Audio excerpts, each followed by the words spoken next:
Hello students, welcome to SR Concepts. This is Ravi Verma, and in this video we will start the chapter number 12, that is friction. Dear students, we have got an idea about friction in the last chapter. We know that the friction is a contact force and it opposes the motion of the two surfaces which are in contact with each other. Right. So in order to understand, let's discuss a few examples from our real life. For example, when you apply the brakes of a cycle or of your vehicle, right, you see that the speed slows down. In the same way, when a ball is moving on a ground, after some time it stops. It slows down and then it stops. Why does it happen? Because there is certain force which opposes the motion of the ball over the surface of the ground. In the same way, when you step on a banana peel, you slip, right? And why it is difficult to walk on a smooth and wet surface? Such kind of questions we will clear, right, in this chapter. Right. So first of all, let's understand what is actually friction. To understand the friction, do this activity. You will apply force on a book. You will try to push this book that is in contact with the surface of the table. You can see that is kept on the table.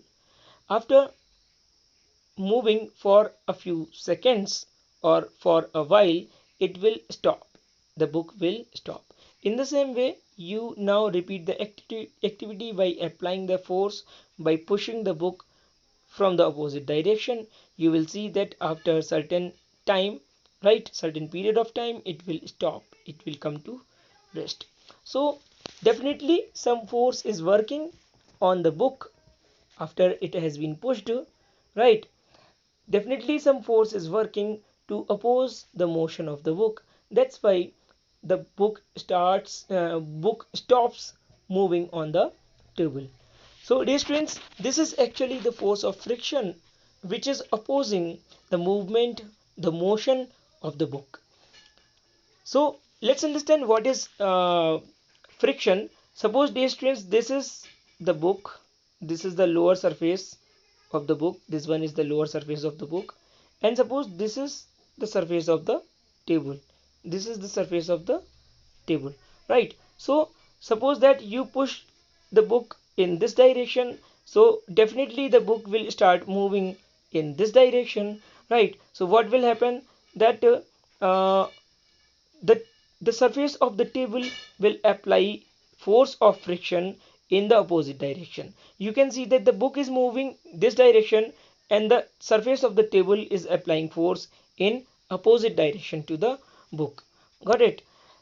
And not only this, also the book will apply a force of friction on the surface of the table, right? So both surfaces oppose the movement of each other by applying the force of friction against the motion of each other, right? So the force of friction is always working against the direction of the motion of the object.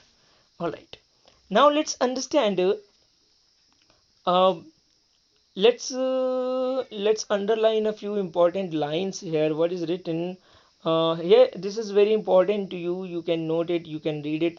These are the conclusions that you saw, that if you apply the force along the left, the friction acts along the right. If you apply the force along the right, the friction acts along the left direction. In both the cases, force opposes the motion of the object. So force of friction is always opposing the motion, or we can say is acting in opposite direction to the direction of motion. The force of friction always opposes the applied force. So if you are applying the force on the book from the right hand side, then the friction will work towards the left side.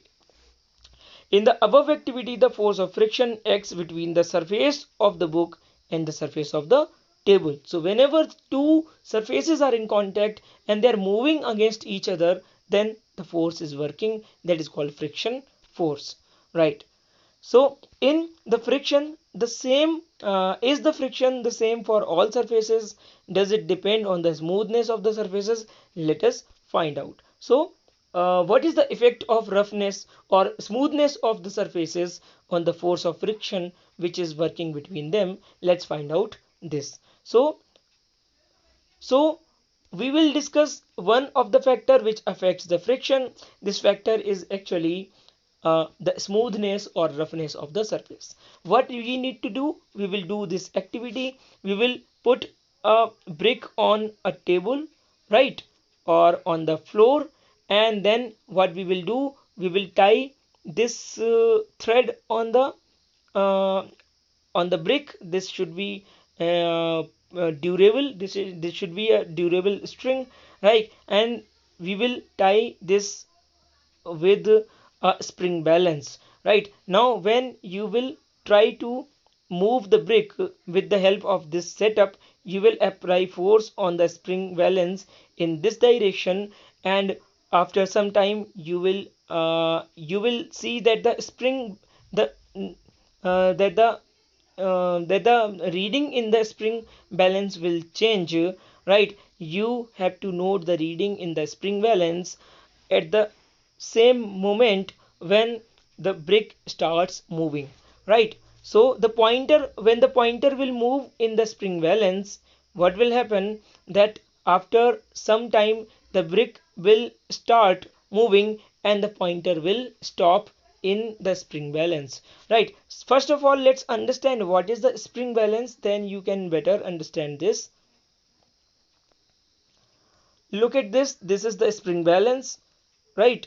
And what happens, this is the point, this is the pin where you put some weight or which is tied on the object, right? You have to find out how much force is acting on a particular object, or how much is the weight or mass of a particular object. So here you will tie the object in this point, and this is the point from where you will either fix the spring balance, or from where you will just pull the spring balance, right? So what will happen, that this pointer here, you can see this pointer will start moving towards the downwards, right? And at a particular point it will stop. At a particular point it will stop. Suppose it stops at the reading of 40. So this shows that 40 grams is the mass of the object or weight of the object, right? So when you will do this activity,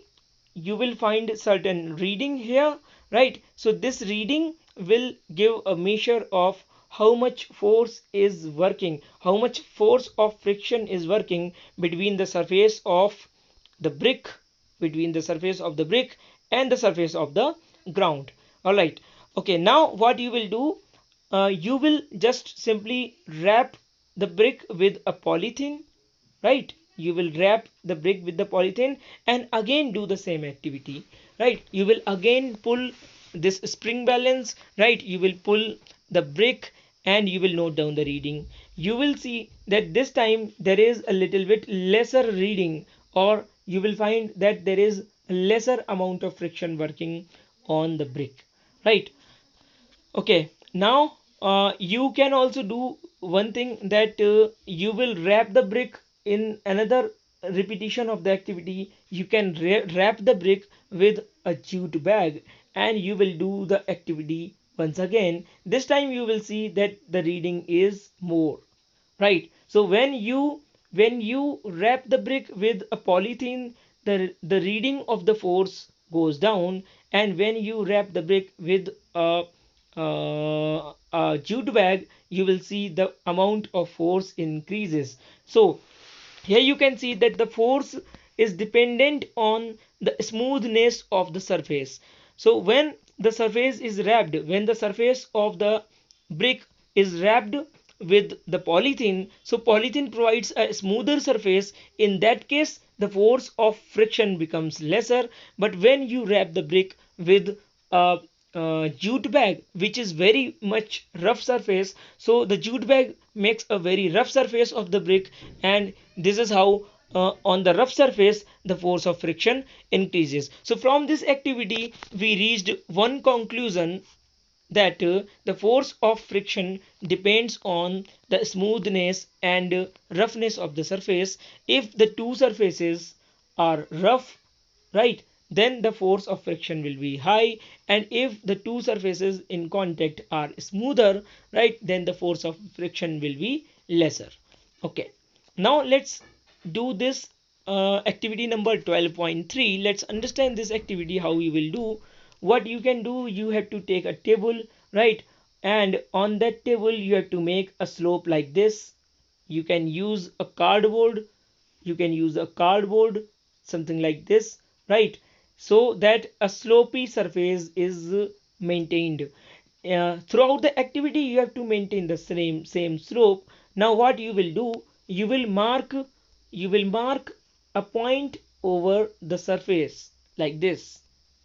Here the children have marked a point with the help of this purple line, right? So what you will do, from this point that you have marked on the slopy surface, you will put a pencil cell like this here. You will put the pencil cell like this here, and then you will leave the pencil cell so that the pencil cell will move down on the table.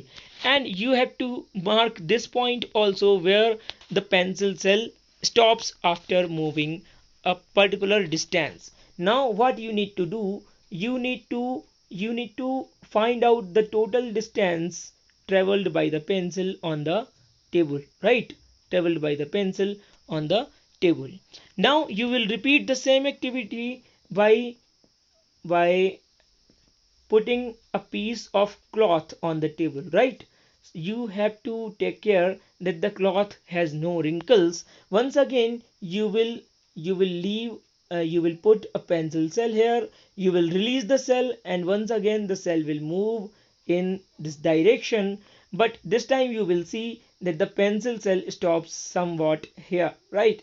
Means this time the distance traveled by the pencils becomes smaller. Why this happens? This happens, distance, once again I will tell that when there was no cloth, this much was the distance traveled by the cell. But when there was cloth, this much was the distance. When there is cloth, then this much only is the distance traveled by the cell. So here you see that what is the reason that when you put the cloth, right, the distance traveled by the cell becomes reduced. The reason is that when you put the cloth has more irregularities as compared to the surface of the table, right? So because the cloth is rough and cloth provides a rough surface, because of this roughness, force of friction acting on the cell, right, opposite to the direction of the motion of the cell, increases, right? This is why the force increases and distance traveled by the cell decreases. So once again, when there is a rough cloth, the force of friction increases, and that's why the distance traveled by the cell decreases. I hope you got this concept. Now you can repeat the same activity by putting some sand, right, over it. A layer of sand you have to spread over the table, and then you have to do the same activity. This time you will see that the cell will stop somewhat here. Means the distance traveled by the cell on this surface will reduced a little more. So this is because the sand will provide more roughness to the surface, and that's why the force of friction will increase, and that's why the distance traveled will decrease. So from these activities, this is very clear that that the force of friction working between the two surfaces increases with the roughness of the surfaces. If the surfaces are smooth, then force of friction is very less. So dear students, one more thing you can do, that you know that the distance traveled by the cell in this activity may also be affected the smoothness or roughness of the cell itself. So what if you repeat this activity by wrapping the cell with a piece of sandpaper around it? So once you will wrap a piece of sandpaper around the cell, you will see that the distance traveled by the cell decreases a little bit more. Okay, so this may happen. Now what is the reason? Let's understand about this. What is the reason behind behind the creation of friction? Means what is the cause of friction? What happens that causes the force of friction to work?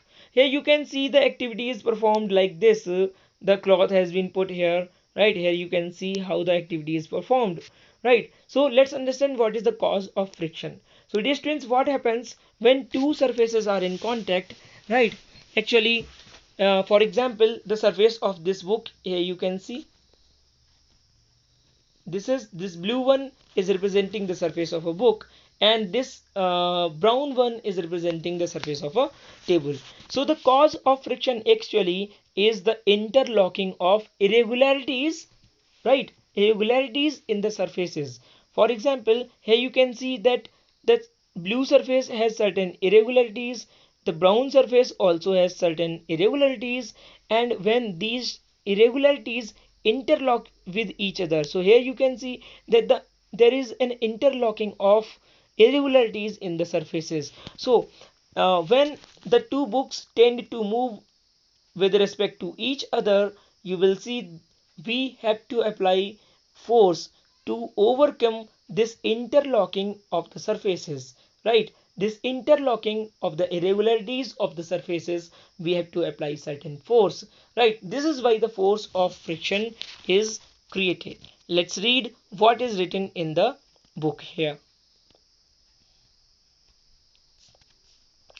Friction is caused by irregularities on the two surfaces in contact. Even those surfaces which appear very smooth have a large number of minute irregularities on them. Irregularities on the two surfaces lock into one another.